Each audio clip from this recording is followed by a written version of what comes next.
அப்படின்னு.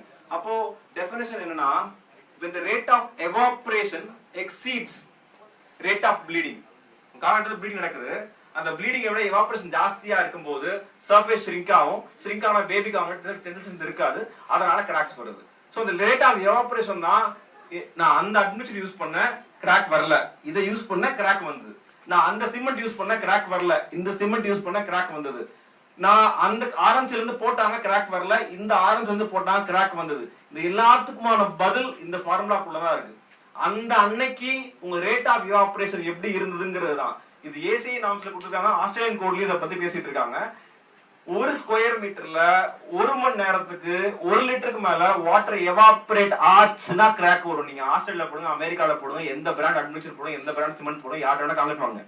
எந்த மேஜிக் பண்ணாலும் எவாபரேஷன் ரேட் ஒரு ஸ்கொயர் மீட்டருக்கு 1 மணி நேரத்துக்கு 1 லிட்டருக்கு மேல இருந்தா கிராக் வரும். அதான் காங்கிரீட்டோட இயல்பு. கிராக் வந்தாதான் அது காங்கிரீட். இப்ப இந்த கிராக்க வராம ரெசிஸ்ட் பண்றதுக்கு, வர்ற கிராக்க அவாய்ட் பண்றதுக்காக தான் ரீஃபினிஷிங் பண்றோம். கிராக் வராம இருக்கிறதுக்காக தான் எர்லி கியூரிங் பண்றோம். இந்த ரீஃபினிஷிங் எர்லி கியூரிங் தான்